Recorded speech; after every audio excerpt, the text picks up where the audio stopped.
how would you describe the relationship between Bitcoin and energy? It's a perfect synergy. You refine natural forces into hard money. One of the most freaking interesting things that has ever been created in like species.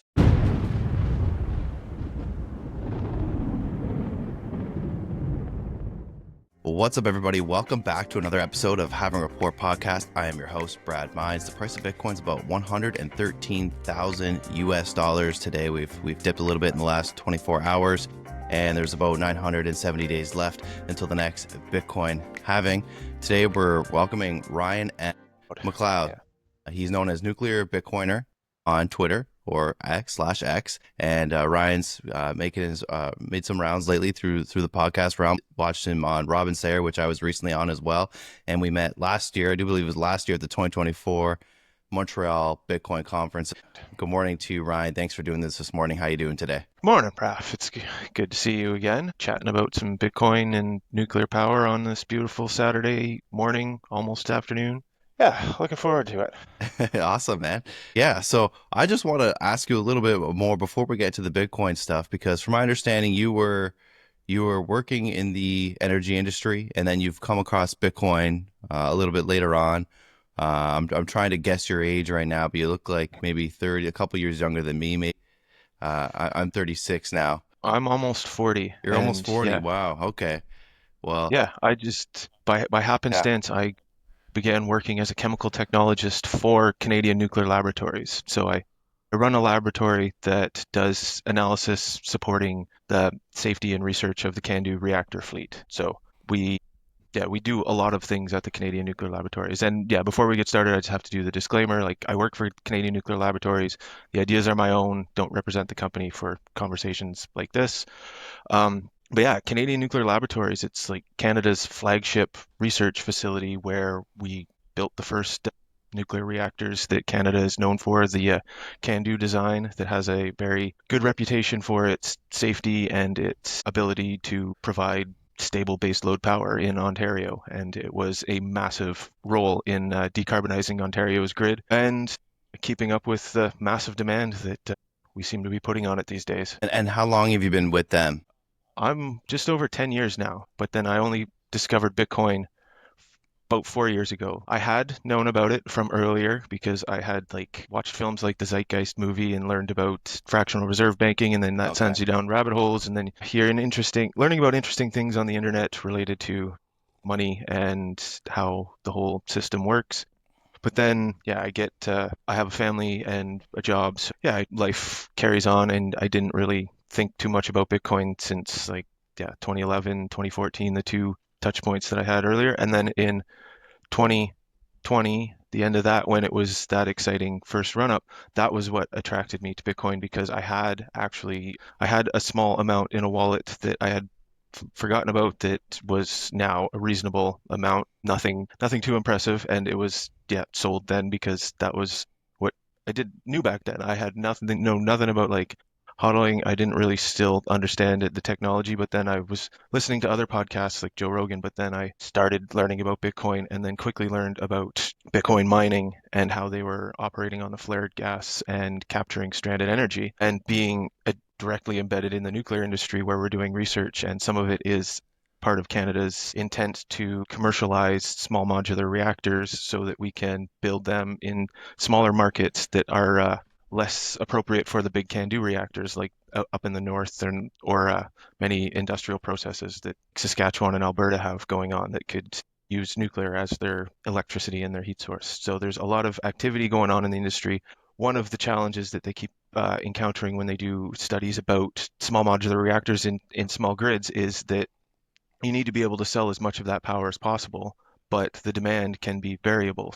It does kind of leave the nuclear as base load, but when you have a flexible load that you can scale to fit in the margins of what you have as like between your base load demand and your peak demand, which can vary during the day, then yeah, Bitcoin miners can serve as a perfect load to anchor these SMR projects. And I kind of got attached to that idea, and I'm making my own Excel models to kind of map that so that I can demonstrate to my colleagues that there is something of value here that we can research further. And how's that going with your colleagues? Are they kind of getting on board? Are you feeling a lot of skeptics still in your industry? Well, it ebbs and flows because there was a lot of dis, distancing it from the FTX things that happen, and sometimes it can take on like a political lens. So if someone that it's not like politically looks at Bitcoin favorably, then it gets attached to sentiment like that. So it is hard to disentangle it from that sometimes, but Hmm. there is starting to be a growing understanding of the value of what Bitcoin mining can provide as a base load and flexible like absorber of excess generation. It's yeah, it's been a weird long few years, and there's definitely been some progress, and yeah, I'm hoping that we can have something to at least show for it in the not too distant future. Yeah, and you're super passionate about these SMRs and how they can help that base load, correct? Absolutely. We want to reduce our dependence on hydrocarbons and fossil fuels as much as possible as like a primary energy source, and like we relegate it more for like the higher order uses. So like diesel and natural gases can be used to synthesize higher order fuels that we use for like aviation and stuff. There's carbon emissions, and there's all of the obvious reasons why we would want to replace diesel power with nuclear power, Hmm. and where we can solar and wind where it does work optimally. But in northern Canada, windmills and solar panels are not the most ideal technology to be generating a lot of power because it's either a lot of sunlight for a very short period of time or no sunlight at all for long periods of time up there. So they require something that's reliably fueled that can be powering a community for a long term and not have to be reliant on like fuel shipments like a lot of the diesel infrastructure is, or making sure that the weather is cooperating with what your power needs are. So SMRs are a optimal technology for small grids and off-grid and like remote areas, especially in Canada. And so these are already decarbonized, the SMRs, or Well, it's generally like a smaller carbon emission footprint for generating power with nuclear rather than burning hydrocarbons or biomass. So the idea is to replace a lot of that infrastructure with small nuclear reactors of the ideal scale for the different markets that they would be operating in.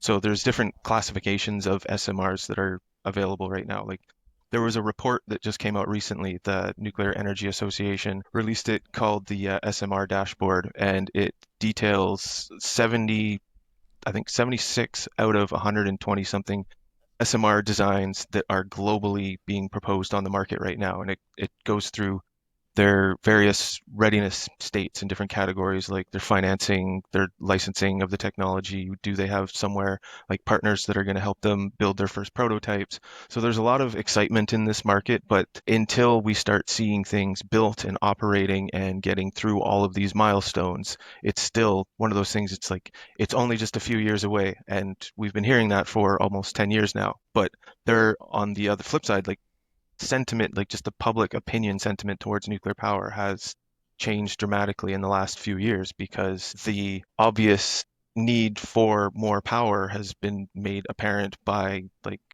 constrictions in power generation and fuel supplies in Europe and various parts of Africa and Asia due to wars and whatnot going on, and the all kinds of different events that are going on in the world right now that's very hard to keep track of. But it's made a lot of these nations recognize that nuclear power is a very good way that they can have like sovereign ownership of their large energy assets, that they can be a lot more independent of reliance on other nations. That like sometimes it's hard enough to be trust like your when you put reliance on your enemies, but sometimes even relying on like allied countries can be disrupted as well can if they get disrupted in various ways.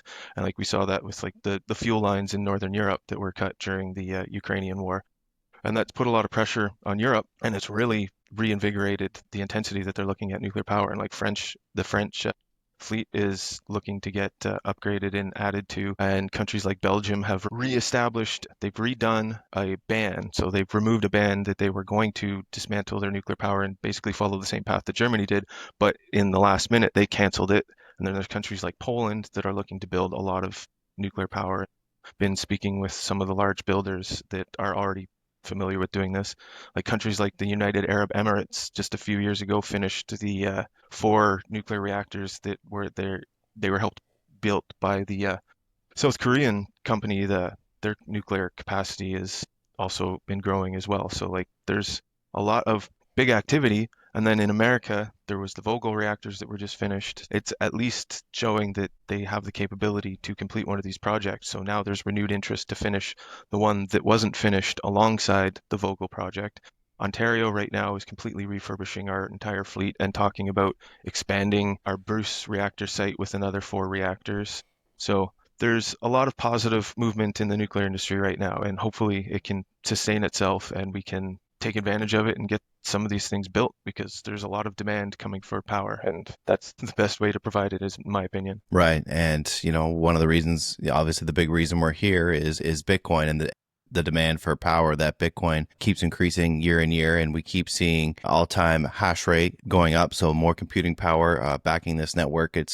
We keep hearing more and more stats about how big this network is becoming, and comparing it to some of these bigger data centers, and how many would needed to even make a percentage of how big Bitcoin's becoming. So you see nuclear taking, by the way, it seems like you're very in tune with the industry and your work, and maybe you should have a newsletter of everything going on, and because you seem very in tune with what's happening and all the developments in that sector. So you're still seeing a lot of development, and you're seeing there's a lot of demand, and a lot of that demand is going to be coming from Bitcoin, and you're seeing these things maybe being 5 years out until these you said there's hundreds of prototypes going through the realm right now, or trying to be developed. How far are we out from seeing these things being deployed, do you think? I would say, judging from the current state, there's a few that have reached some of their licensing milestones. They're very well financed. They've made some progress with demonstrating various components of the technology. And the expectation is that we'll start seeing the first ones within about 3 years. Like Oklo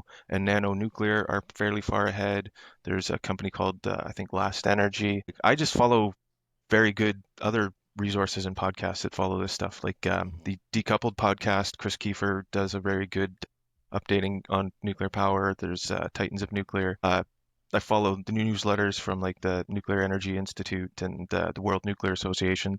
So yeah, so if anybody wants to get a little deeper dive on the way things are in nuclear, in that newsletter and dashboard that I mentioned earlier, the NEA SMR dashboard, that's a great resource to see entire field of SMRs in play right now. But yeah, there's also a lot of, because there's a large number of them, there's only a few varying categories. Like there's only so many of these are going to be successfully get over those milestones and actually make it to full commercialization. And there's probably a few that are going to go bankrupt along the way. In fact, one already has. The Ultrasafe Nuclear Company, they ended up having to file for Chapter 11 bankruptcy, and now their assets and the technology that they working on is with a company called Nano Nuclear. So they're basically going to take what was what was still available, and they're hopefully going to continue its progress and develop it further. They've got a relationship with I think the University of Chicago, so they've already made progress over there for building one of the first prototypes. And that's going to be like a very small, like 5 megawatt reactor. So its use cases are going to be into very small markets. And that's one of the interesting places that I think that Bitcoin mining is going to have the most impact on helping deploy this technology successfully and in an economic way. Like, I'm not that concerned with the big reactors right now. They are going to get a ton of attention from the demand coming from AI. We're already seeing things like Amazon had startings of a data center that TeraWulf had been working on at the Susquehanna power plant, and they're running into complications with the grid there because now they're talking about pulling 1 gigawatt of power off of the grid to work behind the meter. But now there's arguments about who's responsible for covering the just all the costs for the transmission infrastructure to service the whole grid. Because if you're behind the meter, you're taking power directly from the power plant and you're not actually using any of the transmission infrastructure that's servicing the rest of the market.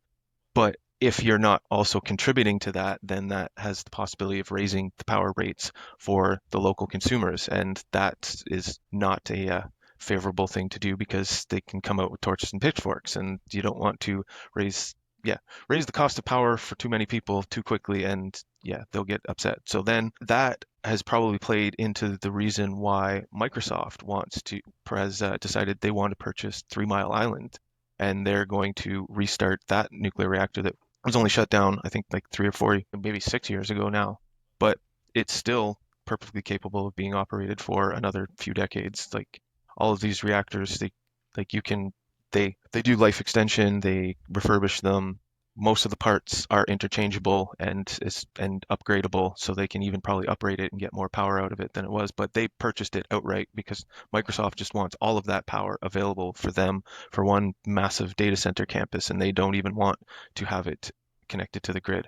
And I think that there's probably going to be a lot more of that, especially in the AI. They're just going to have their power plant and they're going to have their data campuses as completely islanded operations. And some of them will probably have relationships with the local grids because in some ways, I expect that they will probably evolve a lot more flexible capabilities.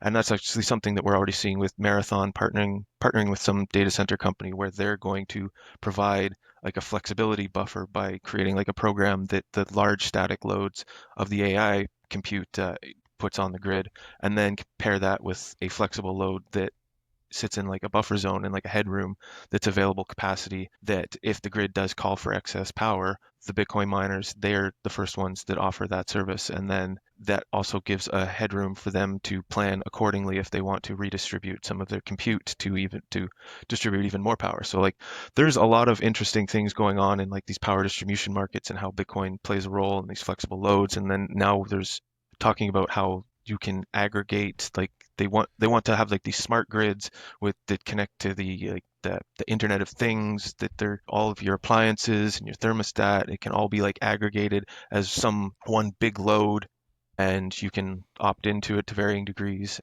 So they're going to have a lot of interesting tools evolving in these power markets in the future. Yeah, AI and Bitcoin mining are going to be a huge role player in them. Do you see like what's the situation in Canada right now in terms of in the energy market? Like, is you seeing this a lot that people are deploying these Bitcoin miners to harness excess energy, or is this very quite limited right now? In Canada, it's mostly in Alberta, as far as I'm aware. Like they're expanding and they're growing their Bitcoin mining footprint quite a bit because that's like the home of upstream data where Steve Barber and Adam O work, and they're known for being the guys that are generate the hash huts with a natural gas generator and a Bitcoin miner attached to it, and then they park these things on flared gas stacks.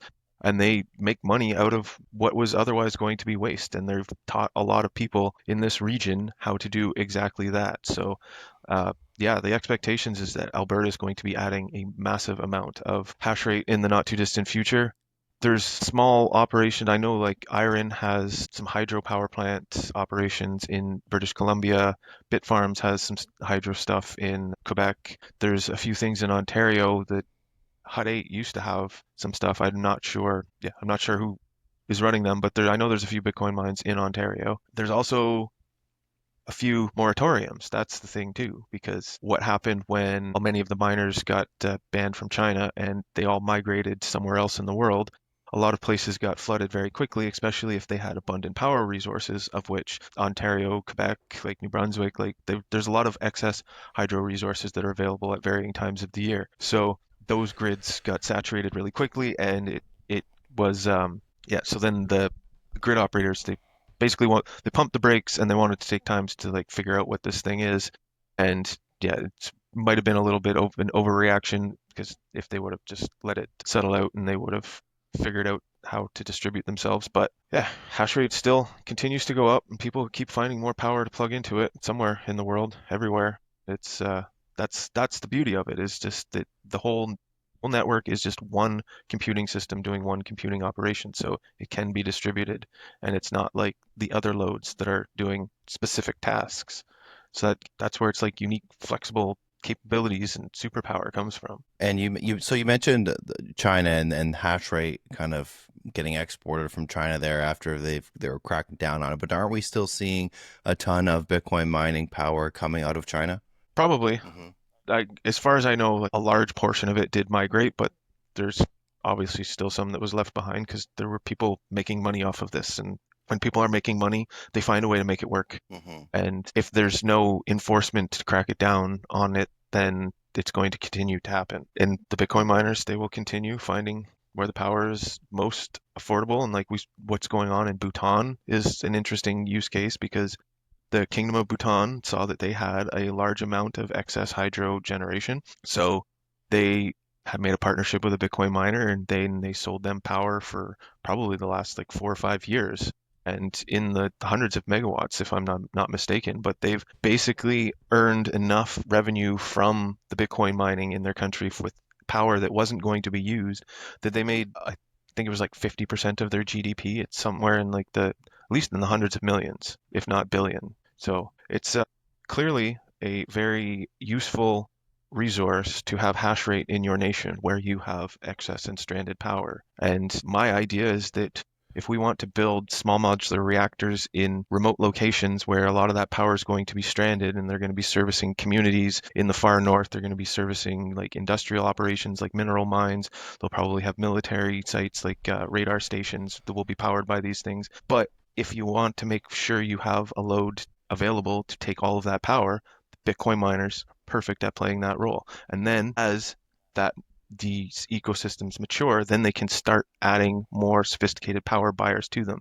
I don't know if you're familiar with Brandon Quittam's pioneer species idea, but that is essentially what I want to play out. That in the ecology, the idea is that there's plants like lichen and moss that they will start seeding in barren landscapes, like after like a volcano happened and the land has been ruined, and it's just nothing but volcanic ash.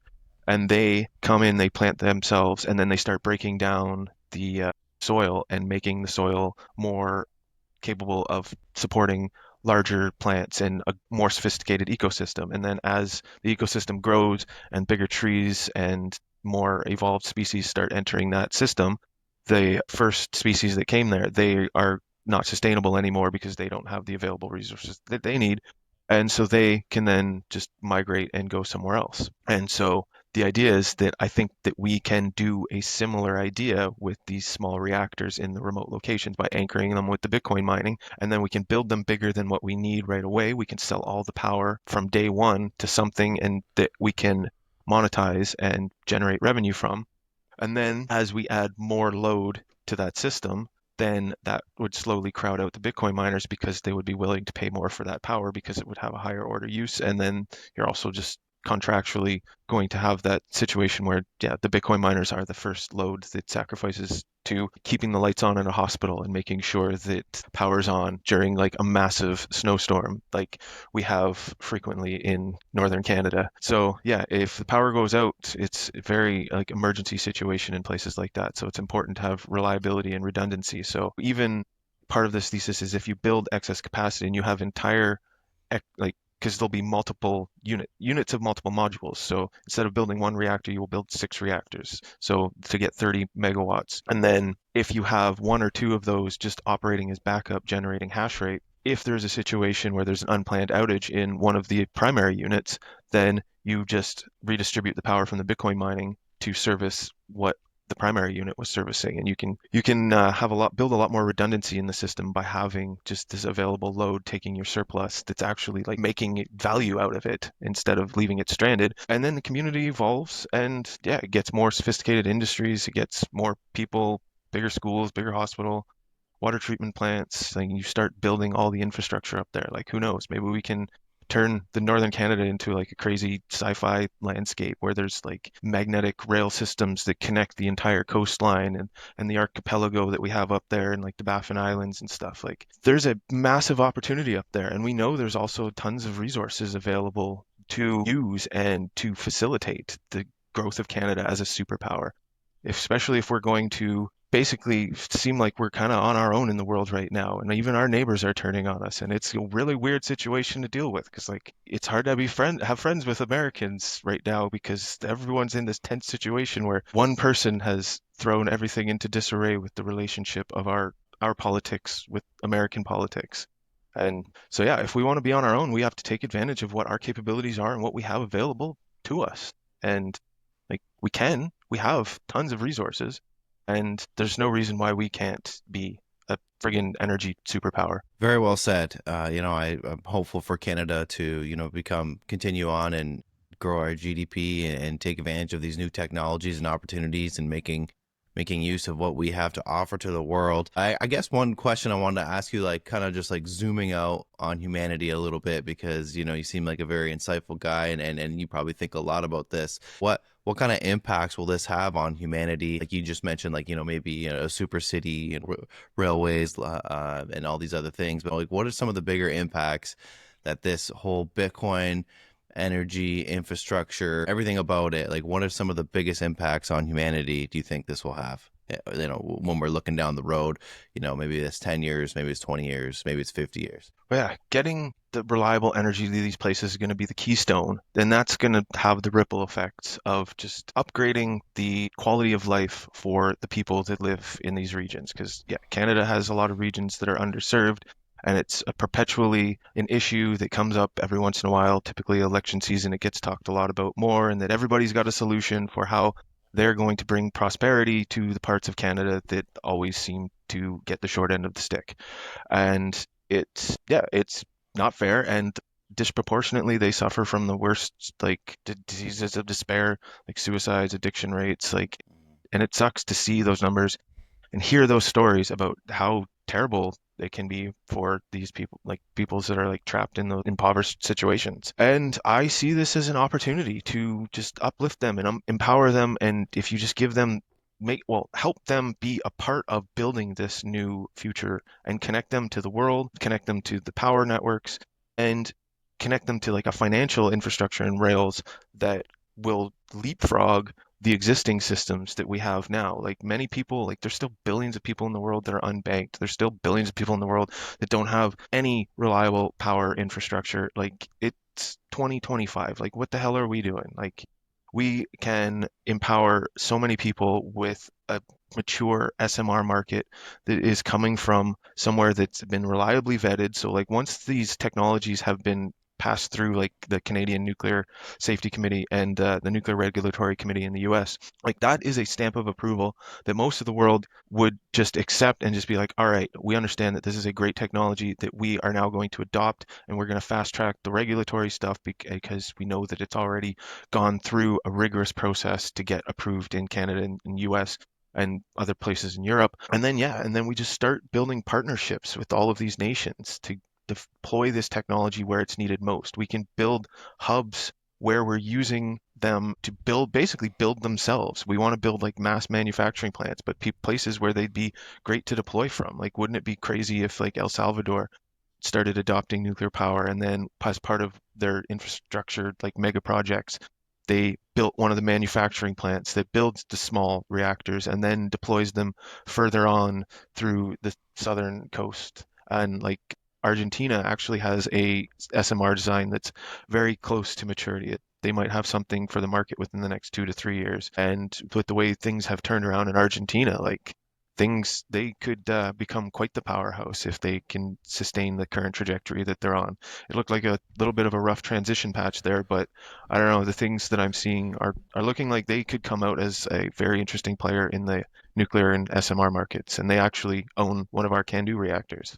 So is this something? Is this kind of like your biggest motivator then, in this space? Because it seems like you have, a pretty good lifestyle outside before Bitcoin. To maybe build up some of these underprivileged or marginalized communities. Is this kind of like a big motivator for you for Bitcoin, or what motivates you the most to research and help develop this space? Well, it's mostly like my family inspires me to want to make myself that want me to have an impact on the world that I leave on the world that makes it a better place for them, for their kids, for their kids.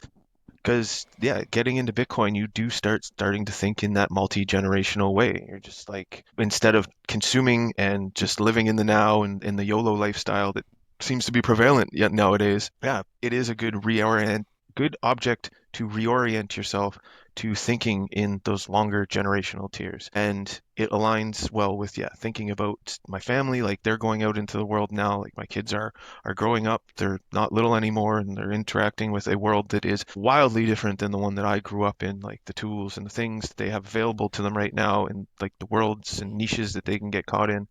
And like they will never understand what it's like to have to wait until the show comes on after school, and if you missed it, you missed it.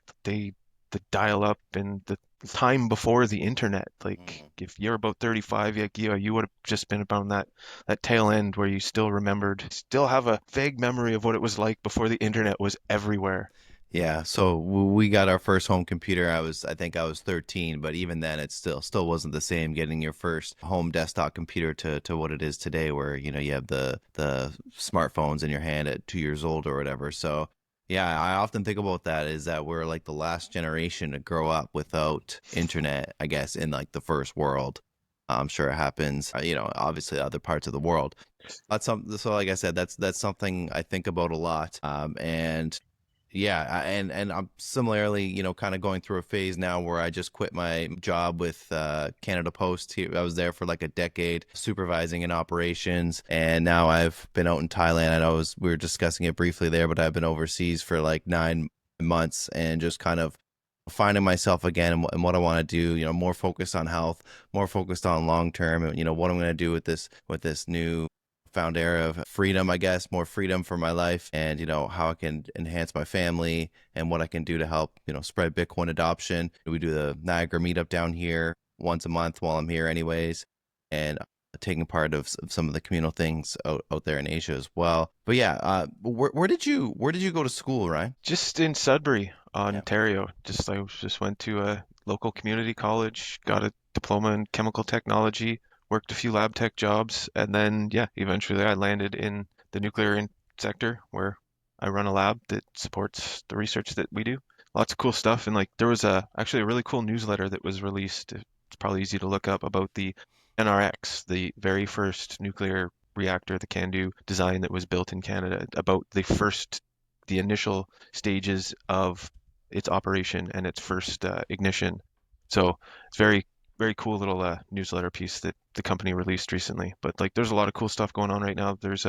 We're working on fusion technology, lots of hydrogen technology, lots of materials research. Like actually, one of the things that CNL is known for was doing one of the analyses on the O-ring from the Challenger spacecraft and diagnosing the failure that had happened with it. So that's one of the, and then there's, God, I should know it, but there was a president from the United States had come to assist at the site at one time. Yeah, well, that was in like the 50s, Mhm. and yeah, so like we tell these stories about like the history of the place because it has a very interesting history about participating in the first stages of nuclear power in Canada and the stages that it went through and why it was uniquely homegrown. And so, see, there we Jimmy Carter, that's right. Yeah, because Jimmy Carter, because he was a naval officer.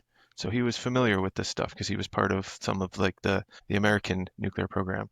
Yeah, I should have known that one.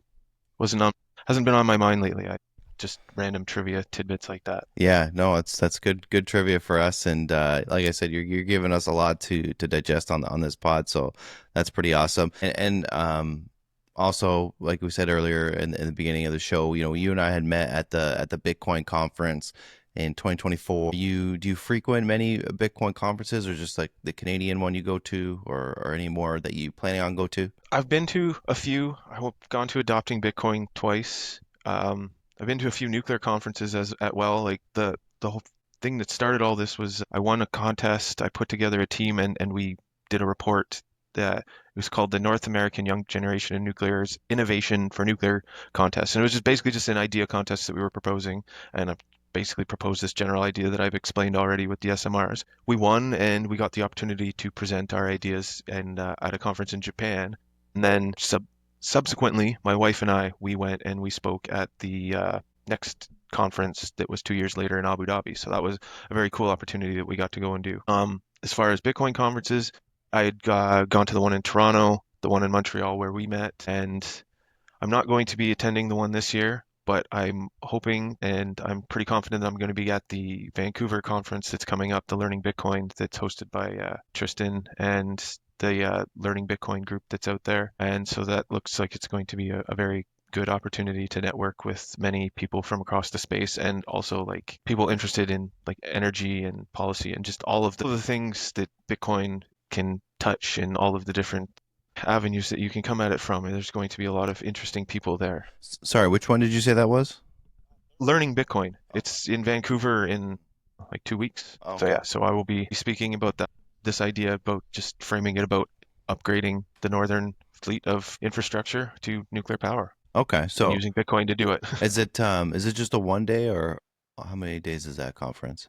It's the weekend of the 15th and 16th. So the way that it's going to be structured is the first day is going to be a lot of like learning modules. The way that Pablo explained it, if anyone wants to check this out, Pablo and Zach were on the Canadian Bitcoin podcast like a week or two ago, and they gave a much greater detail. But the way that they're going to do it is going to be like casino style tables where each one is going to be a different learning module for Bitcoin. They're setting it up like casino game tables where it's going to be like one's going to teach about mining, one's going to teach about nodes, custody, and all the various like important aspects about Bitcoin that is essential for a well-rounded understanding of what this thing is. And then the second day is going to be structured with a bunch of speakers that are like insiders from the Bitcoin ecosystem. Like if you looked at the speaker list, it's a bunch of common names that come up in many podcasts or like run companies. Like I think the Bull Bitcoin guys there, the guys from Bitcoin Hmm. Well are going to be there. Yeah, there's the who's who of Canadian Bitcoiners is going to show up because that's where we all meet at these Bitcoin conferences, and then we talk about the different ways that we and our professions interact with Bitcoin to just explain how now that you understand how everything works and how Bitcoin is structured, here's like more philosophical stuff, here's more use case stuff, here's more examples of how it's being used, how we can use it, and getting into the more deeper, nuanced discussion. That seems to be much easier after people have a good general understanding. And then, from what I understand, my Mi Primera Bitcoin is going to be hosting an unconference on the day that precedes the conference on the 4th. Sorry, who's hosting that? That's the my Mi Primera Bitcoin. That's Mm, the group that was spearheading the learning modules in El Salvador mhm. to get Bitcoin education into their school system. Because if they're going to adopt it as a currency, they found that it would be best to start teaching all of their students how money works and how Bitcoin works and get them accustomed to it so that there will be a generation of people that are just native to using Bitcoin and now that it is part of their nation. We really got to start doing that here in Canada. Like we got to be rolling out this education to them young and teaching people. I try with like my nephew. Sometimes it's difficult when they're too young, but because it's when you start teaching like self custody and stuff, and then they're not responsible enough. That's one thing. But yeah, I really think they're going to be ahead of the game when it rolling out such a like a national Bitcoin education program early on in life like that. That's super cool. And the kids, they're native to the internet, so they're also like familiar with like the Roblox and League of Legends, and so they're all of these gaming currencies and the loot boxes and stuff has the like uniqueness and value. Like that was how I learned about this stuff. Like I played Diablo 2 and games like RuneScape back in the day, where you learn about you get a little bit of an education in economics and how like emergent properties. Like I didn't fully grasp an understanding until I read Gigi's piece about it, though. Like the I forget exactly what it's called, but he examines different game currencies and how they emerged and compares it to like virtual versus a digital currency, which he likens Bitcoin more to and gaming currencies as a virtual thing. And he used the anchor point as in the Diablo 2 as like the stone of Jordan was what was used as money and not the money that was in the game because the money in the game was terrible because every time you died you lost half of your gold coins. But you could keep this one inventory unit ring that had a simple properties, just +1 in every category. But then it started to be used as a monetary unit for larger items. You would trade like 8 Stone of Jordans for a larger sword, or 5 for a shield or a piece of armor, and it de facto just emerged as the unit of money in this complex economy. And then issues like duplicating items became a problem, and overnight the network they just wiped out a lot of items, and it was a major event back in the day that all me and all my friends were like a part of, and it is a interesting part of history where yeah the entire Diablo 2 marketplace just got like wiped out and everything was thrown into chaos because half of everyone's items just disappeared because somebody had been printing more items and diluting the stock and the value of and their uniqueness. So it is an interesting correlation to money printing. Well, yeah, it's certainly a good introduction for children or people that are playing that game. When you start seeing the duplication of things, it kind of makes you think about the double spend problem that was solved through Bitcoin.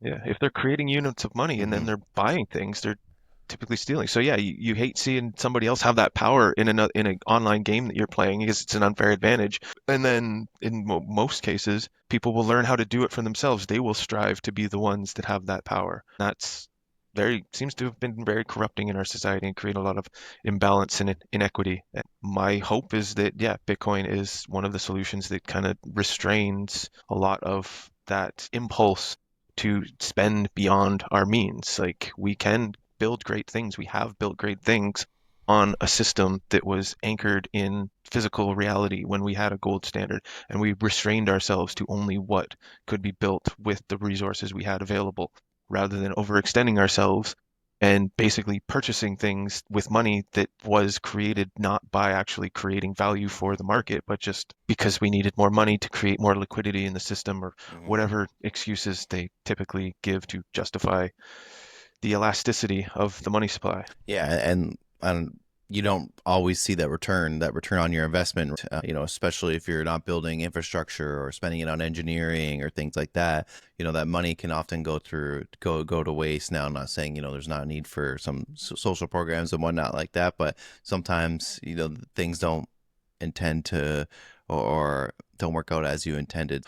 Yeah, it's gonna be a much different world if we're not on a system of debt and we're just using the money that we have to build things. But that's a whole nother, idea in my head is like, is this whole old system going to collapse and it's just going to be a complete Bitcoin society? So everything that we have, and there's going to be no more debt. There's going to be some sort of debt, like people are going to, loan you Bitcoin, or how do you see that playing out? There will still be some loan and interest like rates, but it'll probably be more dictated by the market and the availability of Bitcoin and who's holding it. Like, who knows what Saylor's doing with this hoard of Bitcoin that he seems to be stashing in his lair.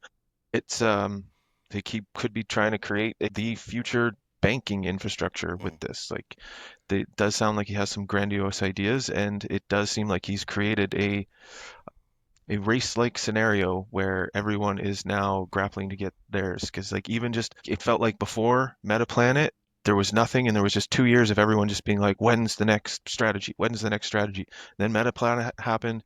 They showed that it can be successful, and then there was another one, and it was just a trickle that now has become a roar, and all of these companies are just like, it's clearly working for them. There's going to be a lot more adoption. Hopefully, many don't get over to the point where it causes any bankruptcies and collapses and margin calls on important assets, but we can learn from the mistakes of the last cycle and just don't do what they did with Celsius and BlockFi and all the rehypothecation and getting it overextended where it's going to cascade and collapse the whole thing. Like right now, it just seems like companies are buying Bitcoin and then they're just offering equity as in exchange for them to hold the Bitcoin to markets that couldn't just buy Bitcoin themselves. So it seems like he's just working an angle where there's a lot of money that wants Bitcoin exposure and he's giving it to them. And there's a lot of copycats that are going to be able to take advantage of other markets. And I think that there's an opportunity for like a Bitcoin company, a nuclear company, one of these SMR companies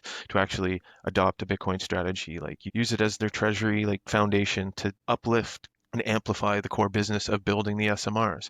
And then you can use different ideas like the structured loan idea where you take out most of a loan in fiat to fund your operations and reaching your milestones. And then you take a portion of that loan as a Bitcoin reserve that you hold for like a minimum portion of the term so that it's appreciating in the background while your primary focus is getting the SMRs to market and deploying them.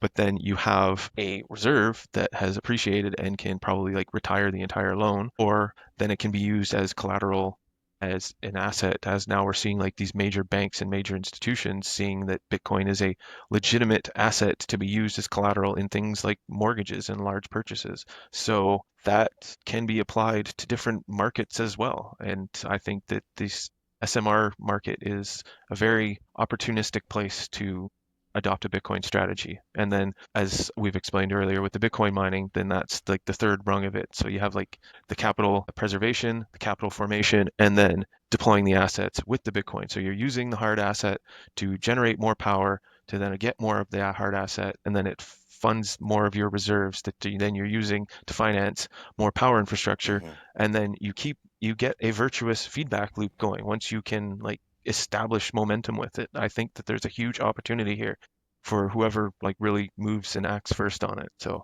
I hope to see something here in the not too distant future. Yeah, it really does work full circle. It's super interesting. Now, a lot of what we said here is, it's too much for a lot of people. So, if you're talking to like a normal person, a no coiner, someone who's not in Bitcoin, blockchain, or even energy sector, how would you describe the relationship between Bitcoin and energy? It's a perfect synergy. Like they go very well together. It's essentially you refine natural forces into hard money, and it only takes a few steps. You're generating electrons with either through photovoltaic cells by spinning around copper magnets, by harnessing like the power of the atom, by like burning these powerful fuels. We generate electricity, and then now we have a way to harness it to support the one of the most freaking interesting things that has ever been created in generations, like maybe even like this is feels like a once in a lifetime invention that, or not even lifetime, like species, like going getting into there was Croesus. Jesse Myers wrote a phenomenal essay called Once in a Species, where he describes the Homo sapiens relationship with scarce commodities, and he lays out this idea that we have been pursuing scarcer and scarcer things, and then Bitcoin being that perfect scarcity that we can verify that it is credible. That is the culmination of that species long quest to find the perfectly scarce thing. And now that we found it, now we got to figure out what the hell to do with it. And it seems like a bunch of us, like primates, have gathered around it, and we see this beautiful fire in cyberspace. And we're just like, this is so cool, guys. We got to keep it lit. We got to keep it growing. And we want to go out and share it with everybody. But we seem like we're in a completely different deranged world when we get like so immersed in it. We're just like, look at this thing, guys. It's beautiful, and we're going to make it bigger, and it's going to take over the whole world, and it's going to help us along with it. And if we help it grow, it's going to help us grow, and we're going to build a better friggin' future for all of humanity, like with it alongside of us. Yeah. Yeah, no, very very well said. Very interesting technology. Once in a millennial thing, I hear that. I hear that term thrown around. It's going to change humanity in a lot of different ways, make an abundance hopefully and bring a lot of people out of poverty. So many great things. It's, gets different things to different people. But yeah, talking about when you mentioned Sailor, just like I keep seeing, the buys, how much, what you like you said, where these primates, what do we do with it? Where a lot of us are just hoarding it, and trying to Hoard it. Yeah. accumulating as much as possible. And when I see like the corporate treasuries, it's like strategy is like so far ahead of, I think they have like 2 or 3% of the entire supply or something like that now. And It's getting there. Yeah. they're just mountains ahead of second and third and fourth. I don't know the order of which companies, but they're just seem so far ahead. So he's, definitely going to be have some great opportunity to, so long as things keep going the way they do.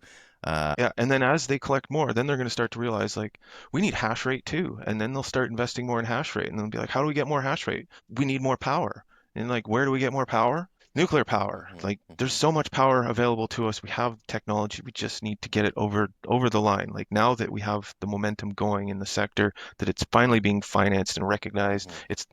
It was on blacklists, like investment blacklists from like the World Bank and the European Investment Firm and like even Canada and like in the US, many states, for decade after Fukushima, they just blacklisted any investment in nuclear power whatsoever. And that's like devastating to an industry like this because then it compromises our ability to attract talent. Like if you're told in 2012 that there's no point in being a nuclear engineer because there's nothing going on in that sector. More people are going to go into some other form of engineering or finance or go into high tech or try to become a friggin' TikTok star. So it's been a major drain on the talent that ebbs and flows. So Hmm. hopefully we can reestablish a lot of that by this renewed, invigorated like vibe in the nuclear sector that's going to attract the smart people that see, oh, this is building the future to be a part of what we're doing right now in the nuclear sector. If I can ask you just one political question here today about nuclear, Iran. There's the argument that stop Iran from getting a nuclear weapon. Is this an actual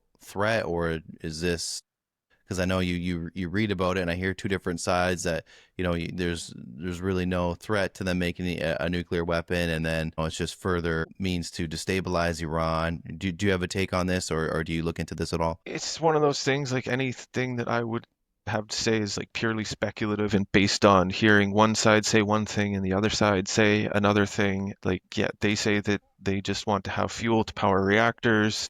The people that don't like them say that they are have intentions to upgrade it as quickly as possible and they have the capability to do so. And then it could just overnight they could be destroying their neighbors is essentially the narrative that gets justified do the bombing campaigns that happen. But it's like, who knows? I'm glad that it didn't escalate any further than it did, Hmm. that's for sure, because there's been other past events that we're told that we're going to be over quickly and dragged out for 20 plus years. So Did you ever as see long as we the can not escalate. Yeah, non-escalation. I agree, and non-violence.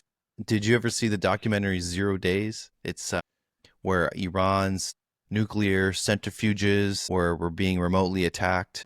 That sounds like, yeah, the Stuxnet virus. Yeah, Stuxnet. Yeah, it was like a malicious USB stick or something that got somehow into their system. Hmm. Yeah, I don't remember all the details, but yeah, that was a very interesting cyber attack, that's for sure. And Yeah, it showed that there's quite the capabilities out there for who knows who's espionage and that was years ago too. So like who yeah. knows what What's yeah, developed what those since agents, then? yeah. Yeah, yeah. There's That's a lot of crazy. technology that we're not privy to. That Yeah, is for sure. yeah. No doubt. Maybe we need to revitalize and storm Area 51 and see what we can uncover there. They're keeping something under wraps somewhere, that's for sure. But like even then, like what we're doing right now, like that was sci-fi like not that long ago. Just Hmm. being able to talk with each other from different parts of the world and low Yeah. like very yeah. Yeah. Well, and what's interesting to me is, the future is not always what we expected. We predicted, flying cars before we predicted, you know, Jetsons. yeah, we predicted all these other things, not to know, the smartphone would probably be the most, impactful thing on our day-to-day lives, and having access to whatever information we want at our fingertips and everything else And that it's comes with that. overload. It's overload. Everything's Yeah. overload and social Yeah. media overload and doom scrolling and it's just so easy to just get Mhm. addicted to those tiny dopamine drips So every time. let me ask you then, Ryan, how do you manage all the distractions in today's world? Oh, well, I don't always manage to do it successfully, but like, yeah, it's just you got to leave the phone down for chunks of time, try to Hmm. spend your time with your family and focus on what's closest to you and not get corrupted into like getting worked up about everything going on in the world because there's so much to be pissed off about these days. You can pick one side or another side. Like, I would love to just go back to a time where we were allowed to like not care about shit that's an issue that everybody wants to make into an issue. It was a more peaceful time that Hmm. it feels like I grew up in like the 90s and the early 2000s. And then I don't know, things Hmm. got crazy and people got really like tribalistic and into their own niches and thinking that everyone else is out to get them and they just identifying with like the most extreme crazy things that Hmm. are out there and available to consume.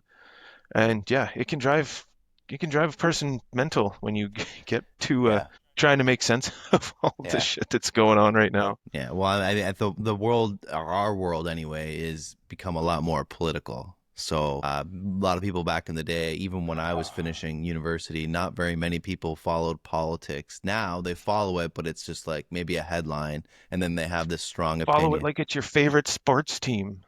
Yeah, and Yeah, and it's gotten like that tribal where yeah. it's like you'll go to blows with the rival team on the parking lot type of shit. Yeah, exactly. It's gotten extremely polarized. People are paying attention to it more, which may be better in the long run, but in the short term, it's, obviously there's a lot of detrimental things happening because of that, Yeah, with the problem of, almost opposite facts online. So you don't even know. or what you want to trust and Oh distrust. yeah, you can choose your algorithm. You'll get fed a different narrative. That is pretty much the way it is. Like Hmm. we're being ruled by algorithms, and we essentially choose the one that aligns more with our politics. And Hmm. I don't know, it's getting weird. And hopefully, like I think it was like Jack Dorsey was saying, like we need to get control of these things and actually like understand how the algorithms are impacting what we see and how we interact with other people. My feed is completely different than my wife's feed. It's completely different than my kid's feed. It's completely different than my neighbor's feed. And it's just like we've curated our own little world that we live in. And like mine's mostly crazy orange pill nuclear shit, but it still exposes you to a lot of things that you wouldn't normally see when you just focus on a singular narrative. Like, yeah, you still interact with people that the CBC, the average CBC and CBC watcher and CTV, and yeah, they think the elbows up, and that whole election was so goddamn stupid and it happened so goddamn fast. Yeah, that was the And biggest like upset I've seen. Well, I think in my life, anyways, in terms of Pierre Polyev, just getting he was poised to win. Then Trump came in and all these oh yeah, tariffs, and then all of a sudden, we don't want anyone conservative. Like what Canadians flipped, I guess, and people that were on the fence, I guess, just flipped so quickly. But yeah, I mean, I guess he did more. Carney is a little bit more conservatives than Trudeau, would you say? They came out and canceled consumer carbon tax, which seemed to be the main issue yeah. for He's conservatives. he's definitely adopted some of the conservative policy, which I'm happy with because it wasn't necessary and it's been punishing to our critical industries in Canada.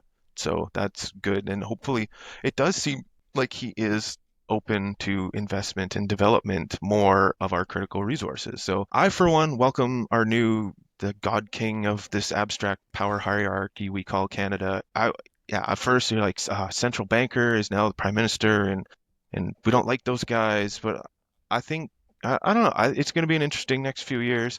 It is just annoying that all these things coming out that he said that weren't true, like that he still has all kinds of investments in all these companies, and now he has to divest himself from a bunch of important policy decisions because he has relationships with too many companies. Like stupid, silly shit.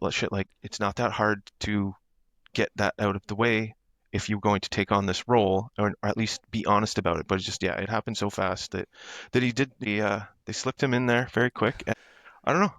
I really don't know how things are going to play out, but I don't think it's going to be as bad as as it was going.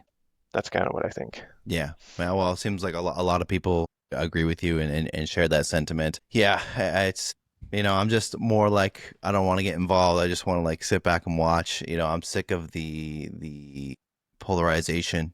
And I like that there was a little bit more Mm. unity with Canada after that. Obviously, there's the I want to hardcore. see Canada succeed. Yeah, yeah, Like even like yeah, with like part of it like the whole like political landscape, it like the Trump things and the Carney things and all the stuff in Europe and everybody taking different roles. Like it feels a lot like friggin' the same style of what do they call that? The kayfabe, the style of dramatic flair that they use in wrestling, where it's like what we see is just theatrics, just for our entertainment. We just see them fighting with each other, but behind the scenes, like there's another layer where we don't get to see like the real decision making and all of the insanity with the elections. That's just for our benefit to keep us entertained, and we're really not privy to the real decision making. But it does seem that Canada is going to have to make a lot more independent choices nowadays, who we have relationships with in the world. And it's been shaken up by the Orange Man quite a bit, and everyone's kind of vying for a new position in relation to how he feels on whatever day, because it seems to be very whimsical how some of the stuff gets applied. But I don't know, maybe it's an opportunity for Canada to assert more independence and prove that we can make it on our own without dependence on our neighbor. yeah. Well, at this point, I think we have no choice. We gotta you know act independent. We got to look at other partnerships. We want to maintain that partnership as much as we can, but at the same time, you said it's very whimsical, unpredictable. So we have to adapt to the current situation. But yeah, there's a lot of competing interests. We'll see how this next 4 years goes. I want to ask you. couple just quick Bitcoin fast questions. I see you got some paraphernalia behind you there. Do you have any favorite books back there? I can't really read the titles from where I am, or favorite pieces you want to point out for us. Oh, there's a few good ones though back there. I don't know. Soft War's not on the shelf, but like I've got Seventh Property. That's Eric Yates is a good one. Gladstein's The Hidden Repression's a good one to understand how the global loan market is more extractive than constructive. Parker Lewis, The Gradually Then Suddenly Set. Jeff Booth's book is back there. Price of Tomorrow. Fiat Standard, Principles of Economics. Yeah, I got the whole set, and I've read most of them at least a few times. I'm working on Svetsky's new one, The Bushido of Bitcoin, right now. And yeah, I've got a few good nuclear books. Actually, if anybody wants a good nuclear book, it's called this one here, Earth is a Nuclear Planet. It goes through a very detailed deconstruction of the linear no threshold theory, which is the foundation of nuclear and radiation safety, but it relies on data that was collected before we had the capability of investigating and observing very low doses of radiation. And over time, it has proven that it's more of a hormesis effect where low doses of radiation, your body can repair from it. It doesn't cumulatively accumulate in your body and cause cumulative damage. It's almost like exercise damage, where when you damage your tissue from exercise and your body repairs it, it repairs it stronger and more familiar to those exercises so that you can actually recover from small doses. And actually, there's been studies where like people that live underground and haven't been exposed to like solar radiation actually have a lot of deficiencies. Hmm. So some is actually very important, like solar radiation, at least some exposure to very irradiative sources is important for our species to thrive. But then other sources of radiation can be extraordinarily dangerous if not handled safely in a responsible manner, which our industry has become incredibly capable of doing. And how recent is this book and the studies that are shown in this book? Is this something that's been out for a while, or is this? Yeah, this Huh. book's maybe like a year old, and but it goes back to like the 1930s. Okay. So it explains the origin of how this became this this idea that relies on incorrect data that became the foundation of radiation safety, and then it became a lot of the foundational grievance from a lot of the anti-nuclear community because it has created a large the impression of it being a greater danger than it actually is. So So, it's important for people to just understand, like, yeah, radiation is hazardous when uncontrolled, but it is can be safely managed, and that's what we do in our industry. and another critique of from the anti-nuclear community, I guess, as you call it, that nuclear waste, that we don't know what to do with it. But I saw even you tweeted something that recently. We've known what to do with it for a long time. Is that just what my idea is, that you'd store it underground for a long period of time? Yes, that is the general plan is Mhm. called a deep geological repository, and it's a cavern that's in a like a limestone stone structure that has existed for tens of thousands, if not longer. So the expectation is that it can be stored there for the indefinite future, and it's obviously going to be like monitored, and there's going to be oversight over that for the foreseeable future. Like, many people that argue about not doing that would make the claim that like, well, what if humanity wipes itself out and then some future humanity comes and finds it tens of thousands of years later and they dig it up and they don't know what it is and then they accidentally consume it, and like some of the claims of what could happen can be a little bit far-fetched, and Mhm. it's especially since it's for the most part like it's a solid rod. Like I don't have one here. I had a small fuel pellet that I 3D printed. I don't know where it went, but it's essentially like a fuel pellet is about that big, and the combined total of them in like a can is enough to power like one person's entire like lifetime. And if we took all of the waste generated from the nuclear power plants in Canada and the US, it barely fills a few nuclear or a few football fields. So it is very dense, so it takes up a very small amount of space. The most problematic period when we're dealing with spent nuclear fuel is immediately after it's been taken out of the reactor because that is when it is hottest. And that is why they use the fuel pools, which is just a circulating pool of water that just keeps it cool. and the water provides shielding so that any of the operators are not getting exposed to any excess radiation, and they're just left there for a few years, and then they cool off in both the sense of like thermally and the sense of radiation, because what's happening is the irradiated molecules and isotopes that are in it, they're releasing their atomic particles. So like it might be beta decay, alpha decay, and like neutron decay and gamma decay are like the common radiation forms that are we get taught about in most high school physics classes. And as that dissipates, what's happening is the material is transmuting into a different, more stabler isotope. And over time, they transmute into like a safe isotope that is only emitting its radiative particles at a very, very slow rate.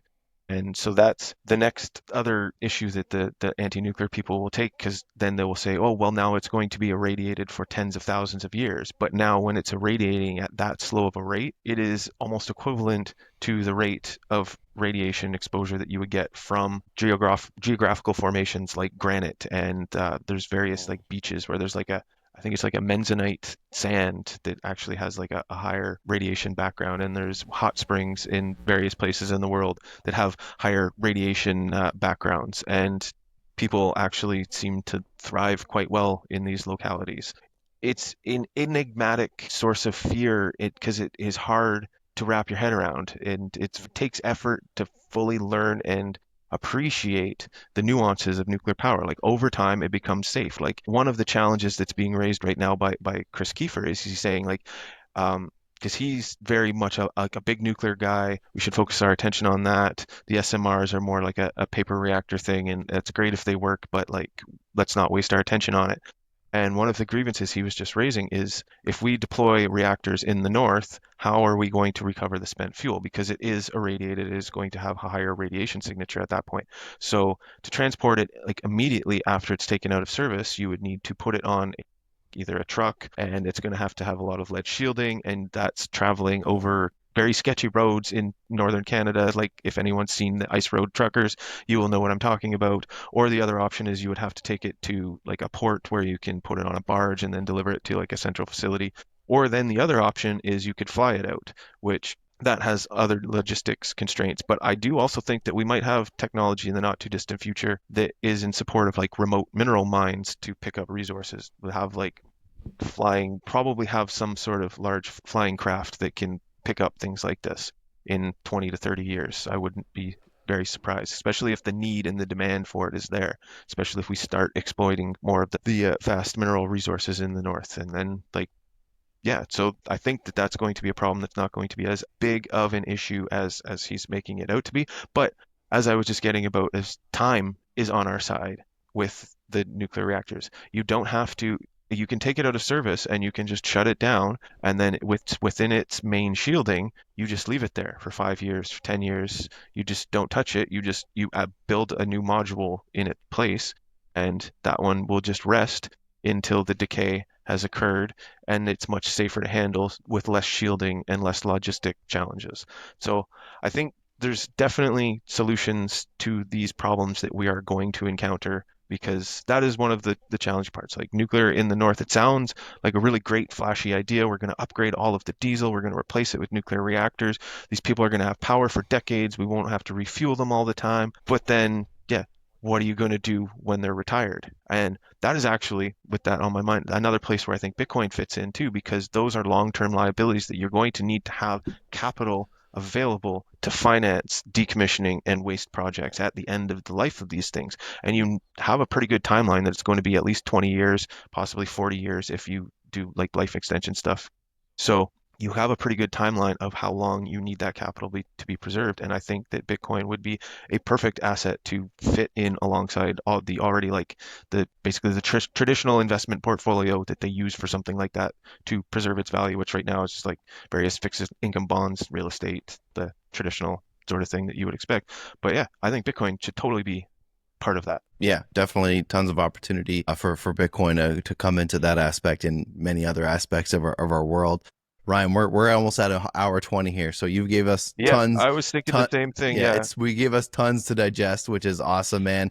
It's great for me too. So when I'm reviewing this, I'm learning more by hearing what you're talking about in the nuclear and the Bitcoin relationship there and how it all works. I'd love to do this again, but I do want to keep this and respectful for my listeners' time. So I'm just gonna ask you one final question. Just if you have any words of wisdom for us. If not, just let us know where we can follow you and learn more. Just do things. That's all I did. Nobody was talking about the nuclear Bitcoin angle, so I just started doing it. And now I don't know, I somehow became the guy that's pushing the and cheerleading for the nuclear Bitcoin idea. And I think it's going to be great. And it seems to be slowly catching on. And I hope I get to the point where I'm just a footnote and it's just such a common idea that they won't even remember the time where it was like, oh, that sounds like a crazy idea. Because it's just going to be a instinctual, natural idea that when you build power somewhere, you bring a hash rate load with you. And as far as finding me, Nuclear Bitcoiner on Twitter, on X, yes, still make that mistake. Noster as well, LinkedIn, Ryan McLeod, if you want to contact a professional way. And yeah, I'm going to be at Learning Bitcoin in a few weeks, and who knows what else after that. I'm trying to go to nuclear conferences because I think I can have more impact there. Right? Because the Bitcoiners know that nuclear power has what they want for their hash rate, but it's the nuclear side that needs to be shown what Bitcoin offers to them. Much appreciate Thank your you. time. And I just want to I do want to mention because you mentioned the seventh property. It's one of my favorite Bitcoin books as well. I had Eric on the show a couple times. He said, I think about a year ago on my podcast, he thinks we're going to 300K this cycle. You think we're going to go that high? I think we have a chance to go crazy high, like 300, 500 even, because this is just getting started. This treasury demand, like I don't know if we're gonna have a same cycle like we did last time. Like I'm still only like class of 2021, but like my observations last time there was a whole lot of junk in the system, and this time it is not. It is like responsible actors that are like audited by credible institutions. Like the lending institutions we have now are teaming up with like Lloyd's of London. Like that's highly reputable compared to like the sleazy stuff that was going on in the 2021 era. Like none of that exists anymore, and these treasuries are just accumulating this shit hand over fist, and like sailors at the top of his friggin' mountain, like smog, just hoarding this shit. Yeah. It's wild times. It's definitely a much different cycle. I'm still very much a advocator of cold storage and not your keys, not your coins. Absolutely.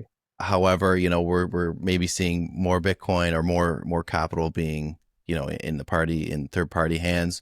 So we'll try to promote the Bitcoin ethos there, but yeah, we'll see how this plays out. It does seem like there's a lot more reputable institutions, and if something goes wrong with one of them, it's going to be even way more devastating than we've ever seen in the past compared to FTX and all these other ones. Well, hopefully it's distributed enough that if it's just like small pieces, then that can be worked over as long as yeah, nothing goes too wrong with anybody big or reputable. But I don't know, maybe the people that are coming in are going to bring the way that Wall Street behaved in the past and can Hmm. get a little, they can get excited and they can offer products that go awry, as we learned in 2008. Like I watch The Big Short every once in a while and Yeah. get reminded of that whole insanity. Hmm. Like, yeah, who knows? Hopefully everyone's responsible. It seems like the Bitcoiners that are leading these things and kind of leading this narrative, they have at least been around for a while, so they know the pitfalls. They're basically building as if a crash is going to happen. Like they're just like 50% minimum assumed it can just happen overnight. So we're just going to build that into our business case. So like the names that we're seeing, like you hope that they're familiar with that and that they're braced for it. But then there's going to be others that come in that are not expecting that, and they're just going to see sunshine and rainbows the whole day. Hmm. It's yeah, hopefully it doesn't go too catastrophic, but the responsible ones will pick up the pieces where they left off. So Hmm. Hmm. we will see. One of my favorite quotes from The Big Short, and I see it on a meme every once in a while, is I may be early, but I'm not wrong. And I think that resonates with a lot of Bitcoiners that have been around for at least a few years. But Ryan, thank you so much Yes, for all your insight, man. It's awesome talking to other Bitcoiners, meeting new Bitcoiners, giving me your time, and that's super valuable. So again, thank you so much, man. Hopefully we can do this in the future. And that's all I got for you, man. Thanks again. absolutely. Thanks for having me. That was a lot of fun. Cheers.